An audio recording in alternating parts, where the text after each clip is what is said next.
ಸ್ನೇಹಿತರೆ, ಯಶೋಧ ಚಾನಲ್ಗೆ ತಮಗೆಲ್ಲರಿಗೂ ಸ್ವಾಗತ.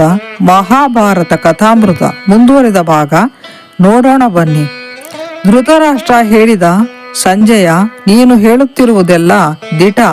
ಆ ದಿನ ದ್ರೌಪದಿಯ ಆ ಕ್ರುದ್ಧ ಕಣ್ಣುಗಳು ಇಡೀ ಜಗತ್ತನ್ನೇ ಸುಟ್ಟು ಭಸ್ಮ ಮಾಡಬಹುದಿತ್ತು. ಅವಳು ಬೆಂಕಿ ಕಾರುವ ತನ್ನ ಕಣ್ಣುಗಳನ್ನು ಅವರತ್ತ ತಿರುಗಿಸಿದ್ದರೆ ನನ್ನ 100 ಮಂದಿ ಸೊಸೆಯರಲ್ಲಿ ಒಬ್ಬರಾದರೂ ಉಳಿಯುತ್ತಿದ್ದರೆ. ದ್ರೌಪದಿಯನ್ನು ಆಸ್ಥಾನಕ್ಕೆ ಎಳೆದು ತಂದ ಕ್ಷಣದಿಂದಲೇ ಗಾಂಧಾರಿ ಮತ್ತು ನನ್ನ ಸೊಸೆಯರು ಅಳಲು ಶುರು ಮಾಡಿದರು. ಈಗಲೂ ಅವರು ನನ್ನ ಉಳಿದ ಪ್ರಜೆಗಳಂತೆ ದುಃಖ ತಪ್ತರು. ದ್ರೌಪದಿಯನ್ನು ಸಭೆಗೆ ಎಳೆದು ತರುತ್ತಿದ್ದಾಗ ಚಂಡಮಾರುತ ಎದ್ದಿತು. ಗುಡುಗು, ಸಿಡಿಲು, ಮಿಂಚುಗಳ ಪ್ರಳಯ ನರ್ತನ, ಸೂರ್ಯಗ್ರಹಣ ಆಯಿತು. ಇದನ್ನೆಲ್ಲ ಕಂಡು ನನ್ನ ಪ್ರಜೆಗಳು ತತ್ತರಿಸಿ ಹೋದರು. ಎದೆ ನಡುಗಿಸುವಂತ ಶಕುನಗಳು ಸಂಭವಿಸಿದವು. ವಿದುರನ ಸಲಹೆಯಂತೆ ನಾನು ದ್ರೌಪದಿಗೆ ವರಗಳನ್ನು ಕೊಟ್ಟೆ. ಪವಿತ್ರಳು, ಪತಿ ಪರಾಯಣೆಯೂ ಆದ ಅವಳು ಗಂಡಂದಿರನ್ನು ಸ್ವತಂತ್ರಗೊಳಿಸುವಂತೆ ಕೇಳಿಕೊಂಡಳು. ಅನಂತರ ಮತ್ತೊಂದು ದ್ಯೂತಕ್ಕೆ ಪಾಂಡವರನ್ನು ಕರೆತರುವಂತೆ ವಿದುರನಿಗೆ ಆಜ್ಞಾಪಿಸಿದಾಗ ಅವನು ನನಗೆ ಎಚ್ಚರಿಕೆ ನೀಡಿದ. ಮತ್ತೊಂದು ಘರ್ಷಣೆಗೆ ಹಾದಿ ಸುಗಮ ಮಾಡಿಕೊಡದಿರು. ದ್ರೌಪದಿಯನ್ನು ಸಾಧಾರಣ ಸ್ತ್ರೀ ಎಂದು ಭಾವಿಸದಿರು. ಅವಳು ಅಗ್ನಿಜ್ವಾಲೆಯ ಮಧ್ಯದಿಂದ ಉದಿಸಿದವಳು ಎಂಬುದನ್ನು ನೆನಪಿಸಿಕೊ. ಪಾಂಡವರಿಗೆ ಮತ್ತೊಮ್ಮೆ ಅನ್ಯಾಯ ಮಾಡಿದರೆ ಪಾಂಚಾಲರು ಮತ್ತು ಕೃಷ್ಣನ ಸಹಾಯದಿಂದ ಅವರು ನಮ್ಮನ್ನು ಧ್ವಂಸ ಮಾಡುವರು, ಕೊಚ್ಚಿ ಹಾಕುವರು. ಎಲ್ಲ ರೀತಿಯಿಂದಲೂ ಪಾಂಡವರು ಕೌರವರಿಗಿಂತ ಶ್ರೇಷ್ಠರು. ಭೀಮನು ಜರಾಸಂಧನನ್ನು, ಅಜೇಯ ಎನ್ನಲಾಗಿದ್ದ ಜರಾಸಂಧನನ್ನು ನಜ್ಜುಗುಜ್ಜು ಮಾಡಿದ್ದನ್ನು ಜ್ಞಾಪಿಸಿಕೊ. ಈ ಕ್ಷಣವೇ ನೇರ ರಾಜಿ ಮಾತುಕತೆಯನ್ನು ಪ್ರಾರಂಭಿಸು ಎಂದು ದೂರದೃಷ್ಟಿಯುಳ್ಳ ವಿದುರ ನನಗೆ ಎಚ್ಚರಿಕೆ ನೀಡಿದ. ಆದರೆ ಸಂಜಯ, ಅತಿ ಅಕ್ಕರೆಯ ತಂದೆಯಾದ ನಾನು ಅವನ ವ್ಯಾವಹಾರಿಕ ವಿವೇಕದ ಬುದ್ಧಿ ಮಾತಿಗೆ ಲಕ್ಷ್ಯ ಕೊಡಲಿಲ್ಲ. ಅರಣ್ಯ ಪರ್ವ. ಸೂರ್ಯನ ವರ. ದ್ಯೂತದಲ್ಲಿ ಸೋತು ಕೌರವರಿಂದ ಅವಮಾನಿತರಾದ ಪಾಂಡವರು ಆಸ್ಥಾನ ಸಭಾಂಗಣದಿಂದ ಹೊರಬಂದರು. ಹಸ್ತಿನಾವತಿಯನ್ನು ತೊರೆದು ಉತ್ತರ ದಿಕ್ಕಿನಲ್ಲಿ ಪ್ರಯಾಣ ಮಾಡಿದರು. ನಿಷ್ಠಾವಂತ ಅನುಯಾಯಿಗಳಾದ ಇಂದ್ರಸೇನ ಮತ್ತಿತರರು ಪಾಂಡವರನ್ನು ಹಿಂಬಾಲಿಸಿಕೊಂಡು ಬಂದಿದ್ದರು. ದಾರಿಯುದ್ದಕ್ಕೂ ಪಾಂಡವರೊಡನೆ ಹೋಗುತ್ತಿದ್ದ ಪ್ರಜೆಗಳು ಬಹಿರಂಗವಾಗಿ ಭೀಷ್ಮ, ದ್ರೋಣ, ಧೃತರಾಷ್ಟ್ರ ಮತ್ತಿತರ ಹಿರಿಯರನ್ನು ದೂಷಿಸುತ್ತಿದ್ದರು. ದುರ್ಯೋಧನ ದುರ್ಗುಣಗಳ ಕಂತೆ. ಅವನಿಗೆ ಹಿರಿಯರಲ್ಲಿ ಗೌರವ ಇಲ್ಲ. ಅವನು ನಮ್ಮ ರಾಜನಾದರೆ ದುಶ್ಯಾಸನ, ಕರ್ಣ ಮತ್ತು ಶಕುನಿಯರು ಮಂತ್ರಿಗಳಾದರೆ ಎಲ್ಲ ಮೌಲ್ಯಗಳು ನಾಶವಾಗುತ್ತವೆ. ದುರ್ಯೋಧನ ಸ್ವಾರ್ಥಿ ಮತ್ತು ಯಾವುದಕ್ಕೂ ಹೇಸದವನು. ಅವನ ಸಂಗಾತಿಗಳು ವಿಚಾರಹೀನರು.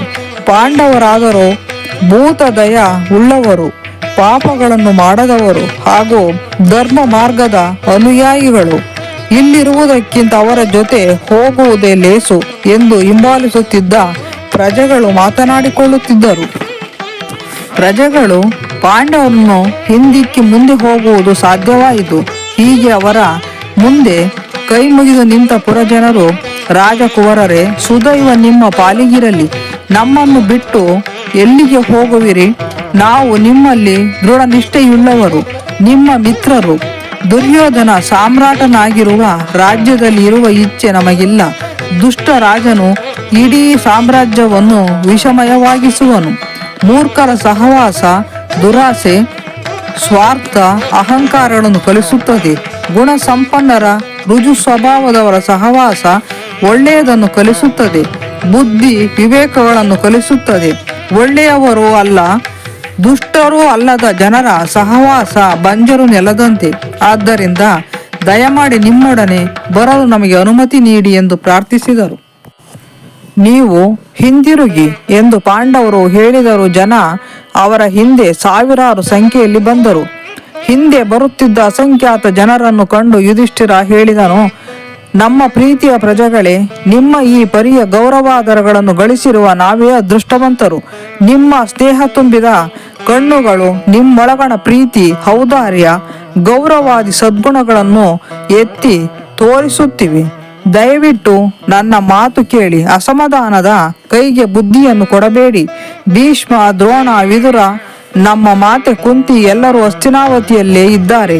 ಹಿಂದಿರುಗಿ ಹೋಗಿ ಹಸ್ತಿನಾವತಿಯಲ್ಲಿರುವ ಗುಣಾಢ್ಯರಿಗೆ ಹಿತವಾಗಿರಿ. ನೀವು ಬಹಳ ದೂರ ಬಂದಿರುವಿರಿ. ನಗರಕ್ಕೆ ಹಿಂದಿರುಗಿ. ನಾವು ಹಿಂದೆ ಬಿಟ್ಟು ಹೋಗುತ್ತಿರುವ ಸಜ್ಜನ ಸುಶೀಲರ ಯೋಗಕ್ಷೇಮ ನೋಡಿಕೊಳ್ಳುವ ಜವಾಬ್ದಾರಿ ವಹಿಸಿಕೊಂಡಲ್ಲಿ ಅದೇ ನೀವು ನಮಗೆ ಸಲ್ಲಿಸಲಿರುವ ಬಹುದೊಡ್ಡ ಸೇವೆಯಾಗಿರುತ್ತದೆ. ಬಹುತೇಕ ಪ್ರಜೆಗಳು ಹಿಂದಿರುಗಿದರು.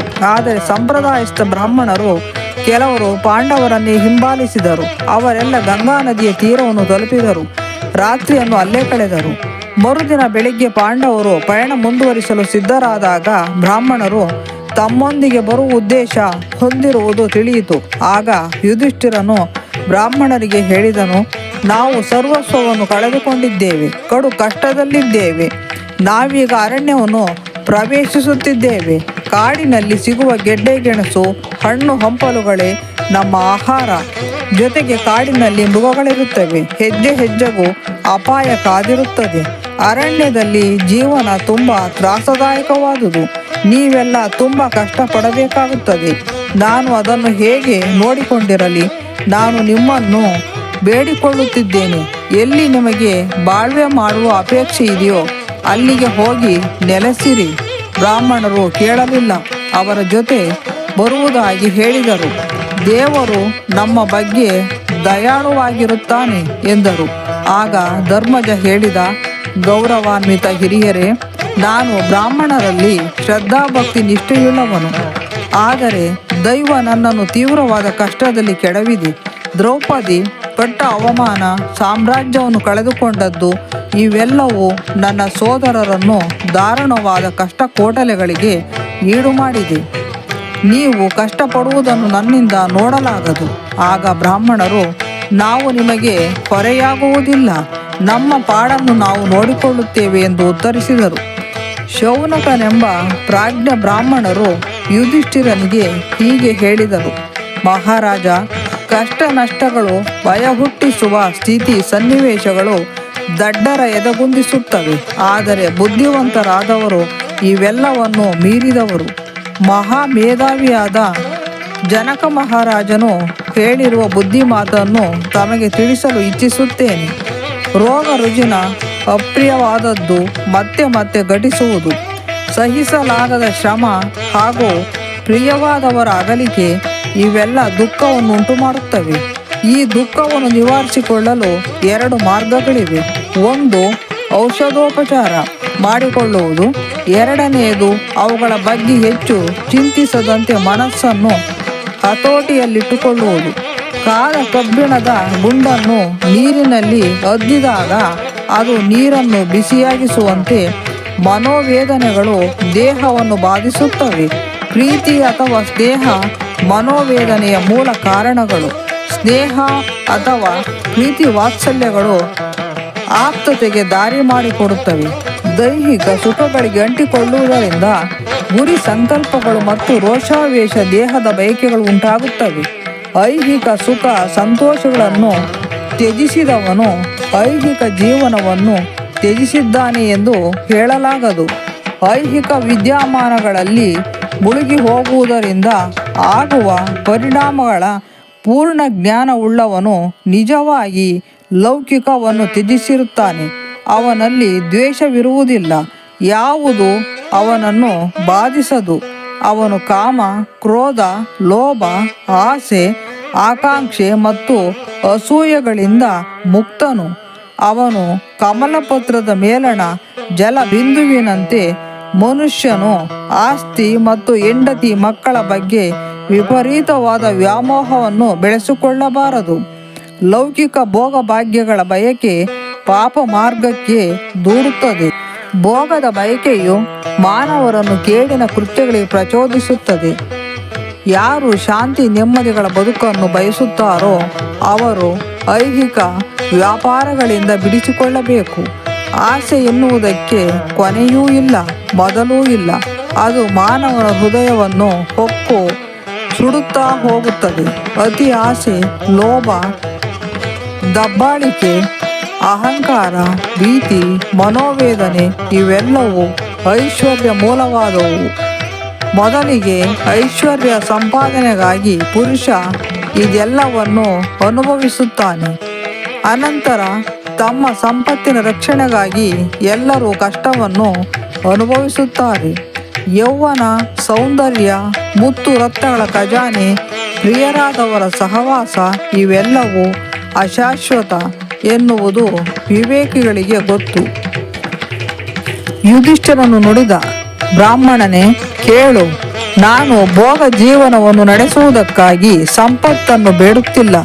ನನ್ನ ಜೊತೆಗೆ ಬರುತ್ತಿರುವ ಬ್ರಾಹ್ಮಣರ ಅನ್ನ ಬಟ್ಟೆಗಳಿಗೆ ಬೇಕಾದಷ್ಟು ಸಂಪತ್ತನ್ನು ಮಾತ್ರ ಕರುಣಿಸು ಎಂದು ಭಗವಂತನನ್ನು ಕೇಳಿಕೊಳ್ಳುತ್ತಿದ್ದೇನೆ. ಬಳಲಿದವರಿಗೆ ಒಂದು ಹಾಸಿಗೆ, ಆಯಾಸ ಪರಿಹಾರಕ್ಕಾಗಿ ಕುಳಿತುಕೊಳ್ಳಲು ಒಂದು ಆಸನ, ಬಾಯಾರಿದವರಿಗೆ ನೀರು, ಹಸಿದವರಿಗೆ ಅನ್ನ ಇದಿಷ್ಟು ಗೃಹಸ್ಥನೊಬ್ಬನು ಒದಗಿಸಬೇಕಾದ ಕರ್ತವ್ಯ. ಹಾಗೂ ಅತಿಥಿಗಳನ್ನು ಪ್ರೀತಿಯಿಂದ ಸ್ವಾಗತಿಸಬೇಕು, ಸೌಜನ್ಯದಿಂದ ಬೀಳ್ಕೊಡಬೇಕು, ಅವರೊಡನೆ ಒಂದಷ್ಟು ದೂರ ಹೋಗಬೇಕು.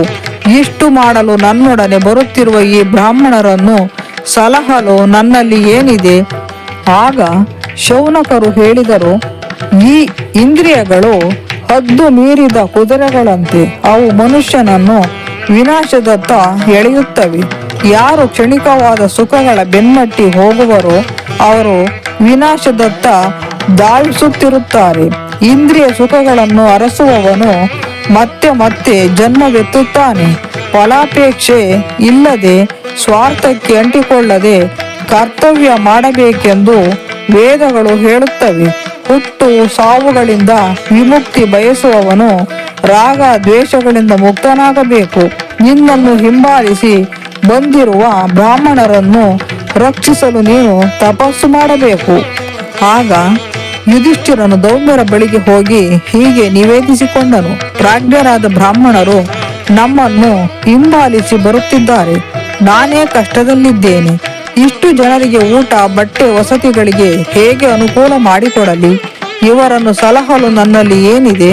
ಅವರನ್ನು ನಿಂದಿಸಿ ಹಿಂದಕ್ಕೆ ಕಳುಹಿಸಲಾರೆ. ಏನು ಮಾಡುವುದು ಹೇಳಿ? ಯುಧಿಷ್ಠಿರನ ಈ ಸ್ಥಿತಿಯನ್ನು ಕುರಿತು ಸ್ವಲ್ಪ ಕಾಲ ಆಲೋಚಿಸಿದ ದೌಮ್ಯರು, ರಾಜ, ಏಕೆ ದುಃಖಿಸುವೆ?